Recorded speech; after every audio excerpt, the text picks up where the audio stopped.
नमस्कार सर्वांना, good morning. बघा, आता सर्वांचं एकच वळ होती की काल दिनांक 13 रोजी कोर्ट निकाल काय आला वैवाडीचा, त्यानंतर ग्राउंडचं रूपरेषा म्हणा किंवा नियोजन। बघा, आता कालचा जो निकाल होता तो त्या हिशोबाने जास्त माहिती नाही, पण जो आज निकाल आहे संभाजीनगर कोर्टाचा मॅचचा त्याविषयी आपल्याला 4 पर्यंत कन्फर्म माहिती येऊन जाईल। पण त्याविषयी नंतरची काय पुढली रूपरेषा आहे त्याच्याकडून पण शक्यतो वैवाडीचं थोडंसं कन्फ्युजन वाटायला लागलंय। बघा, आता जे बाकीचं नियोजन आहे भरतीचं ते बघूया आपण काय आहे ते।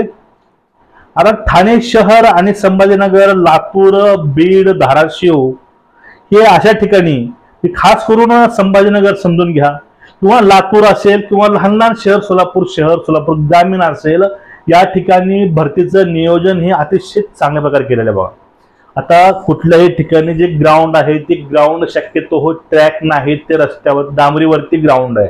100 मीटर, 1600 मीटर आणि गोळा सुद्धा डांबरीवरती आखायचं प्रयत्न चालू आहे। कशामध्ये सांगतो ते बफरमध्ये। बफर म्हणजे काय समजून घ्या, जर ग्राउंडवर आपण हे प्रक्रिया घेऊ शकलो नाही तर त्यावेळेस पर्याय म्हणून एक बफर ग्राउंड म्हणून त्यांनी त्याची उपाययोजना अगोदरच केलेली आहे। म्हणजे कुठल्याही परिस्थितीमध्ये कुठल्याही स्थितीमध्ये ग्राउंड मध्ये विलंब हे होऊ नये, याचा उद्देश एवढा आहे।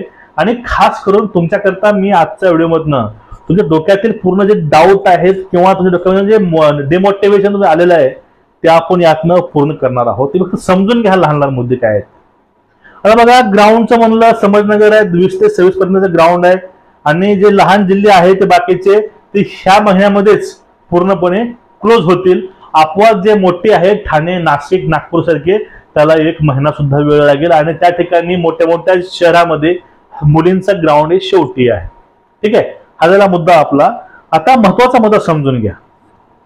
बघा, ह्या ठिकाणी काही ठिकाणी ग्राउंड हे पहाटे 5 वाजता आहे आणि काही ठिकाणी ग्राउंड हे सकाळी 6 वाजता आहे। हे दोन्ही टायमिंग कसा माहितीये का, शक्यतो ह्या दोन्ही टायमिंग मध्ये पाऊस येत नाही। पाऊस हा दुपारपासून चालू होतो। सरासरी बघा, आपलं पावसाचं रेकॉर्ड महाराष्ट्रामध्ये असं आहे की पाऊस हा दुपारपासून चालू होतो, 3च्या नंतर आभाळ येणं, गडगडणं हे चालू होतं।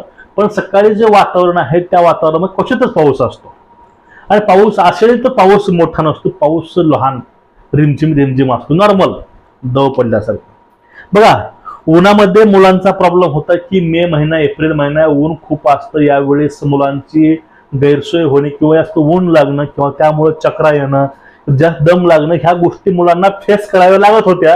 पण या ठिकाणी आता एक सर्वांसाठी एक आनंदाची गोष्ट अशी आहे, ती गोष्ट म्हणजे काय, आता या ठिकाणी तर ऊन नसणारच आहे, कारण पाऊस सदृश्य सध्या वातावरण पूर्ण महाराष्ट्रामध्ये आहे आणि त्यावेळेस काय होईल, चौकडच आभाळ आलेलं वातावरण असेल, बहुतेक गरमी होईल, घाम येईल किंवा गरम वाटेल पण ऊन लागणार नाही। म्हणजे काय, मुलांना सवय असते पायामध्ये बूट न घालता पळायची, अशा वेळेस त्यांच्या पायाला कुठली इजा होणार नाही किंवा पायाला फोड येणे वगैरे गोष्टी आहेत त्या होणार नाहीत। म्हणजे प्रामाणिकपणे तुम्हाला सांगतो मी की जे उन्हाळ्यामध्ये तुम्हाला जे प्रॉब्लेम फेस कराव्या लागत होत्या ते तुम्हाला आता फेस कराव्या लागणार नाहीत। फक्त फरक एवढाच पडतो, तो म्हणजे की जर पाऊस आला तर त्यावेळेस थांबायची सोय डिपार्टमेंट तुमचे करेलच। पण पहिले कसं होतं की मुलं जाऊन ग्राउंडला झोपायचे मस्त उघड्या वातावरणामध्ये, पण यावेळेस त्यावरती बंधनं सुद्धा येऊ शकतात। पावसामुळे तुम्हाला ते गोष्ट करता येणार नाही, तुम्हाला बंदिस्त करून कुठे झोपावं लागेल किंवा जवळ जाऊन कुठे हॉटेलला तुम्हाला रूम घ्यावं लागेल। पण या ठिकाणी अजून एक म्हणजे दुष्परिणाम आहे, तो म्हणजे काय की मुलांचा त्या ठिकाणी जाऊन वेळेला पोहोचण्याचा जो प्रयत्न आहे तो पावसामुळे कुठेतरी कोलमडून जाईल किंवा पावसामुळे मुलं हे वेळेवर जाऊ शकणार नाहीत। बघा, त्याकरता शक्यतो तुम्ही 1 दिवस अगोदर तुम्ही ग्राउंडला पोहोचायचा प्रयत्न करा, कारण बघा पावसामुळे कधी बसेस लागत नाहीत, बसेस लेट होतात, काही कुठल्याही नॅचरल कारणामुळे तुम्ही जाऊन ग्राउंडला लवकर जात जा।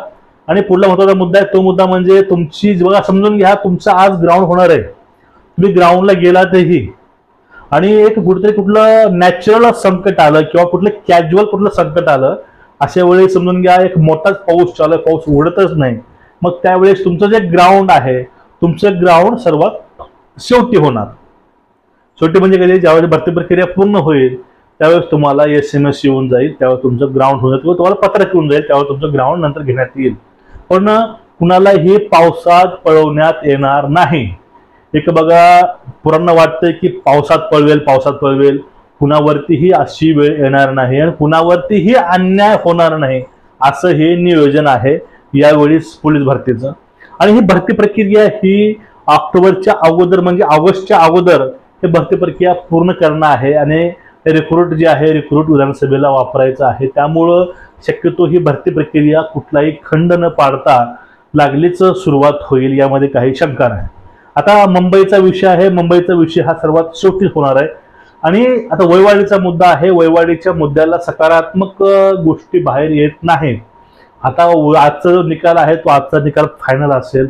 आता यावरती कोर्ट जजमेंट काय देईल यावरती काही अवलंबून गोष्टी आहेत. आणि हॉल तिकीट नियोजन आजचं होतं, पण आजच्या निकालामुळे ते राखून उद्यापर्यंत तुम्हाला हॉल तिकीटची पूर्तता ही होऊन जाईल. बाकीचे काही अपडेट असेल तर अपडेट आणत असतो. चॅनलला सबस्क्राईब करून ठेवा आणि आपलं टेलिग्राम ग्रुप जॉईन करून घ्या. जे काय पुढील काही अपडेट आहेत नक्कीच समोर येतील.